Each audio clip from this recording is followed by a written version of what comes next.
Hi, Grandma. I heard that you were intrigued from last week's questions and that you have more questions this week. So, the first question that you have is: are vaccines safe? And I first would like to answer what a vaccine is. So, first of all, a vaccine is a weakened form of a disease causing organism that is introduced into a person to induce immunity against that disease. Sometimes a vaccine contains a killed form of the organism, or sometimes it's live, as such in the case of the varicella vaccine. That's why it's kept in the freezer uh, as opposed to the refrigerator. And once the strain is inside the body, the immune system sort of pretends that it's being attacked by the virus and develops an immunity towards it, like kind of like a memory cell.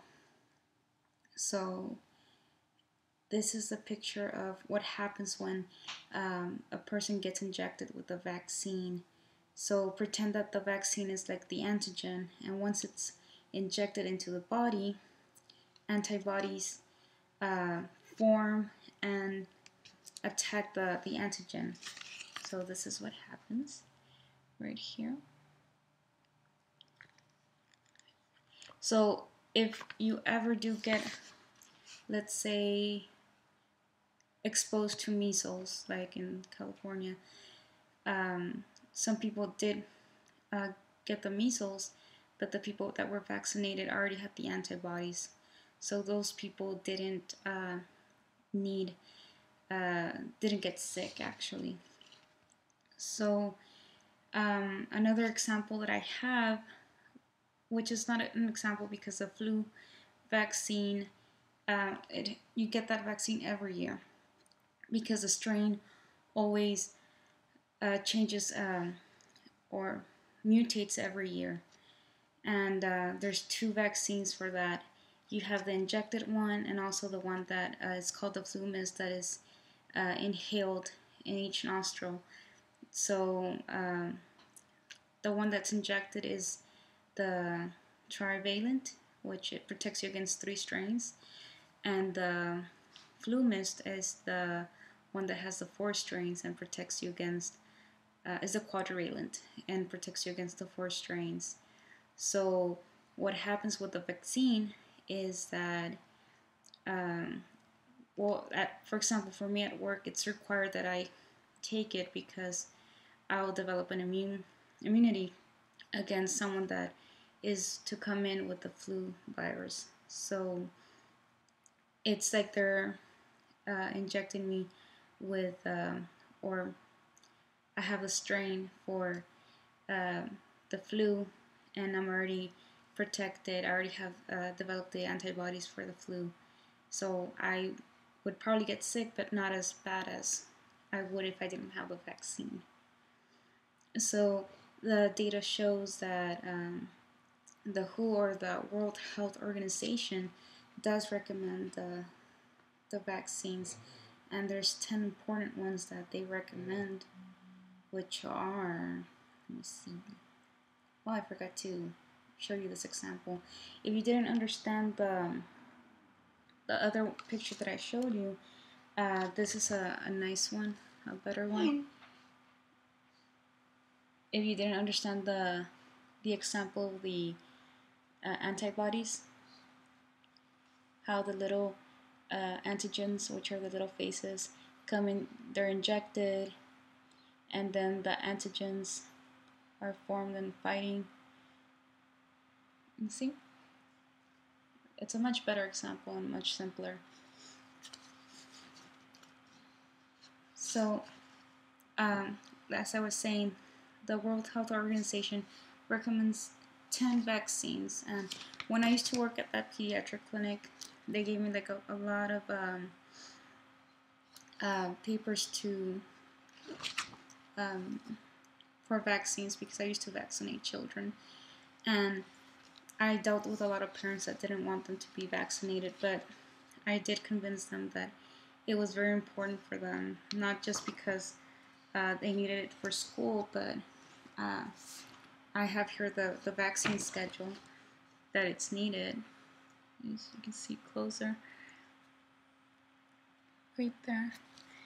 So you have the 10 vaccines that the WHO recommends is tuberculosis is the first one, but actually tuberculosis, a vaccine does exist, but we don't put it here in the United States. You might remember it, Grandma, because since you weren't born in Mexico, you probably have a scar like in the shoulder or something, and that's the scar that the vaccine leaves you. Another vaccine that is recommended is diphtheria, tetanus, and pertussis, and that one is given together, and it's called the DTaP or Tdap, given at 11. Also the polio, which is IPV, measles, which is MMR, or sometimes it's given together, measles and varicella, which is MMRV. Also hepatitis B is, I believe it's 3 doses that are given here. Yeah, 3 doses. And the first one is given at birth, which is the only vaccine that's given at the beginning, which is at birth. And then you have Haemophilus influenza B, which is HIB, and then pneumonia, which is a PCV, and finally the Rota, the other recommended one that is also given 3 doses, which is, where is it? Right here. And then I also have the conversion sheet of Mexico and US vaccines right here, which was also very useful when I was working at the pediatric clinic.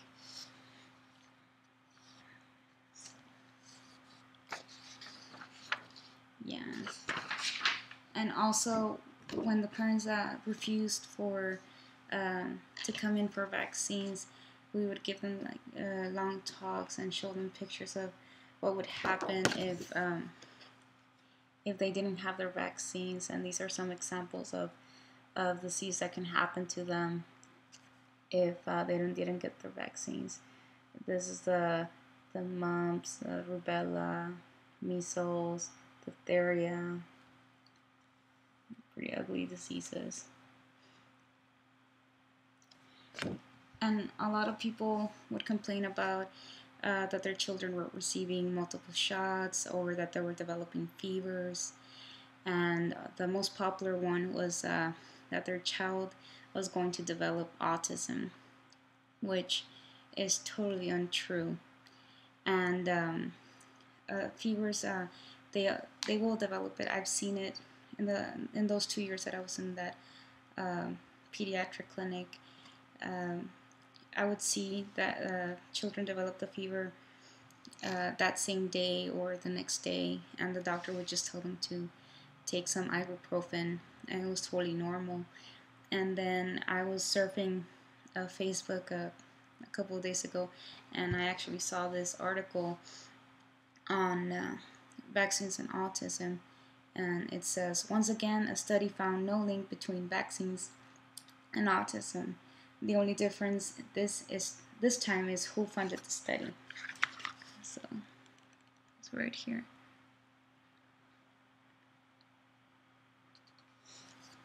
So vaccines and autism have no connection whatsoever. It's just parents that have a crazy idea that their child is going to have autism if they're vaccinated.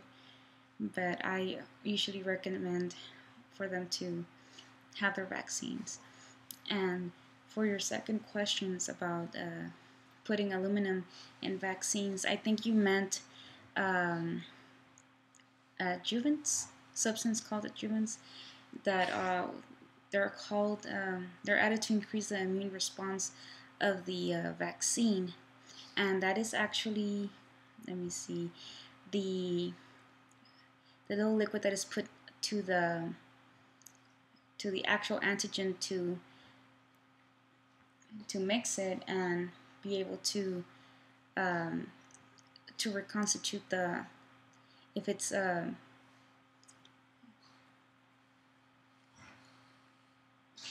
to reconstitute the vaccine. And this is the the picture that I have for the adjuvant, and it's been used for the last 80 years, according to the book that I read. And the antigen absorbs the aluminum, and it works by keeping the antigen at the site of injection. So this is what it looks like. So this is the adjuvant, and this is the antigen.